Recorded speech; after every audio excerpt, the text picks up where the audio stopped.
morning, PV, and welcome to an all-new edition of Pvtv. I'm Brianna Oliveira. And I'm TJ Pellegrin, and here are this week's top stories. PV Choir is having their annual Halloween Talent Night on October 30th at 7 p.m. in the auditorium. Make sure to come out and support your school's choir and your fellow peers as well. Tickets are $8 at the door and $5 in advance. There will be prizes for best costume as well. Hope to see you there. Over 1.5 million students took the 2018 PSATs last October. The commended students are being recognized for the exceptional academic promise. Of the 1.5 million students, 50,000 were awarded commended status. As with our semifinalists, the achievement is well earned as New Jersey has the highest index level in the country in order to attain the recognition. Congratulations to Meredith Tipping and Michael Alpert on this award. The Smoke Signal is pleased to announce it will host a screening of Pascack Valley alum Ken Spooner's documentary film, Life with Layla, on Tuesday, November 5th at 7 p.m. in our auditorium here at PV. Spooner, a 2008 PV grad, co-produced and co-directed the film with Steve McCarthy and Mike Mee, and the three will be on hand for a Q&A afterward. Admission is $5 and Smoke Signal is donating all ticket proceeds to the filmmakers as they seek to bring the movie to a national audience. For more information, contact Katie Mullaney, Rachel Cohen, or Bill Rawson, or email pvsmokesignal@gmail.com. Back again is Tyler McCune with the forecast for the upcoming Columbus Day weekend. Oh, sorry guys, I was just saving the turtles. So, today we're going to be having a high of 61 and a low of 55, rainy. Then tomorrow we're going to have a high of 67 and a low of 54, cloudy. And then on Sunday we're going to have a high of 67 and a low of 44, partially cloudy. Then on Monday we're going to have the nice high of 69 and a low of 48, sunny. Enjoy your weekend, guys. Now back to you. Vlogger Dazzle Bling is back again with some school tips on how to get to school on time. I am giving you a couple of tips on how to wake up early in the morning because I know that's a struggle for a lot of the school and it's a fat struggle for myself. So let's get started. Tip number 1 is to prep yourself the night before. So get like your outfit out, pack all your school stuff in your backpack, charge your laptop ahead of time. Tip number 2 is set more than one alarm. Setting more than one alarm is going to help you a lot. If you're like a heavy sleeper like me, one alarm isn't gonna really do you justice. So like if you have a couple, you know, like you wake up at this time, that you like start in and wake up like 5 minutes later to like know like, hey, you're getting close to your time. Like keep annoying yourself so then you're like at your last alarm, you're like, oh, I guess I have to get up. Tip number 3 is to place your phone on the other side of the room. If you cannot wake up with the multiple alarms or the one alarm that you have, put your phone on the other side of the room so when it goes off, you actually have to get up to turn it off. And that will really help you wake up in the morning. Tip number 4 is to get to bed early. Getting to bed early is going to help you wake up earlier because you're going to have more sleep. You're not going to feel so gross in the morning. You're going to get up. Tip number 5 is to create your own regimen. When you have your own morning routine and start like working on it every day, your body will literally get used to the routine that you do and will soon like wake up naturally on its own. So I hope you guys enjoyed my tips. I hope they work out for you and I will see you guys in my next segment. Peace. We now go to our sports reporter, Jake Lutz, with his recap of key sporting events from the week. Thanks guys. This past week, the boys soccer team won their county game versus Paramus in the first round of the county tournament. The team was led by Braden Schwartz with 2 goals along with Ryan Mostowski, Nick Lindano, Nate Dietrich, and Dallas O'Connor who all added a goal to the 6-2 win. Here are some of the boys on the game and how they're preparing for Sunday for their next county game this weekend. You know, I think we worked well as a unit, from the defense to the midfielders to up top. We were really able to connect some passes, and when we got our chances to finish, we were able to put them away. Just us passing, we did really well. We played our game and just controlled the game, set the tempo, and Paramus played our game and we didn't play really there. Our expectations this year, I would say, is to make it really far, hopefully the final. We just beat Paramus 6-2, it was a great win. That's how we want to start our little run. We have Cliffside Park up next.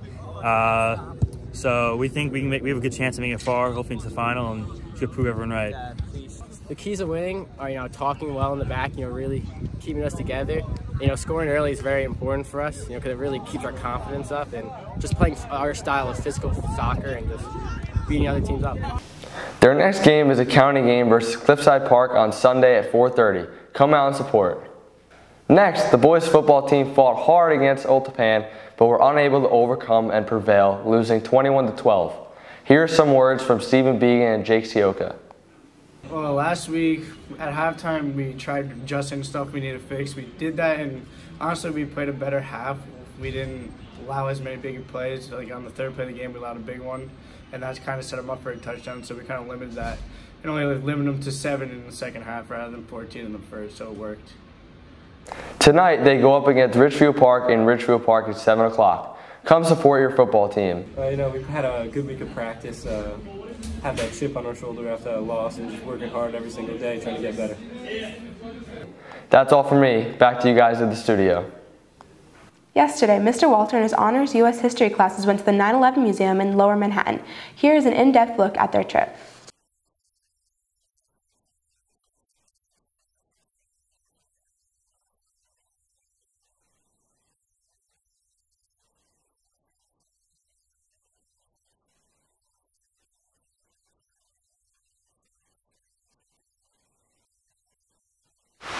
I hope that they get a greater appreciation of how the terrorist attacks of September 11, 2001 shaped the world that they live in today, the world that they grew up in.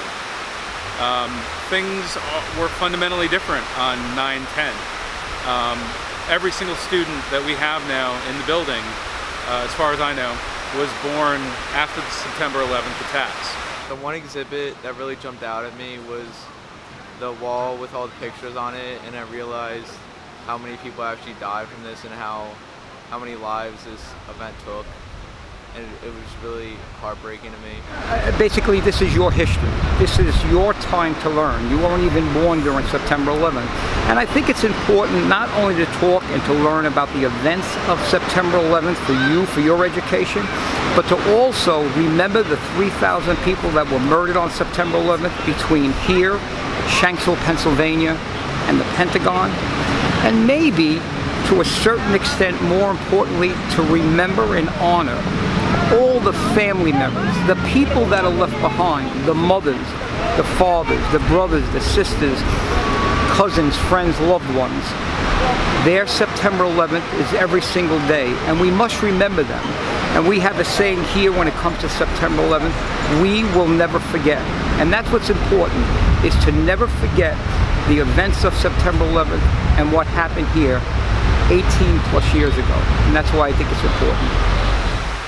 I really hope that they all understand the individual human stories, and all of the families and all of the communities that were affected by what happened here on that day 18 years ago. I think it's very easy to open the page of a history book and to see statistics, to see numbers, and to know that almost 3,000 people lost their lives that day. But when you come down here and you look at each and every one of these names right here, you realize that it's not just a number, that each and every person whose names are etched into this monument, you understand that each and every one of them was a father, a brother, a daughter, a mother, and you realize that their lives touched many others. And you realize that there are thousands and thousands of people in our country today who are the survivors. They're the ones who've been left behind. And so the impact of what happened here 18 years ago is still being felt every single day of the year, everywhere in America. I always tell people to volunteer, give of yourself and ask for nothing in return. And it just gives you a good feeling helping other people. Finally, we have an all-new Pvtv gate. Have you noticed that you can no longer get extensions on your laptop? Journalist Chris McGrath went around to find out what's going on. Pascagoula Valley is a one-to-one e-learning district which enables students to utilize laptops during school and at home. However, some students have been downloading extensions to bypass the school's filters. Thus, the technology team has placed a ban on extensions outside of a select few. I went out to see how students felt about these changes.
Well, that's it for this edition of PVTV. I'm Brianna Oliveira. And I'm TJ Pellegrin. Thanks for watching, and we'll see you next week.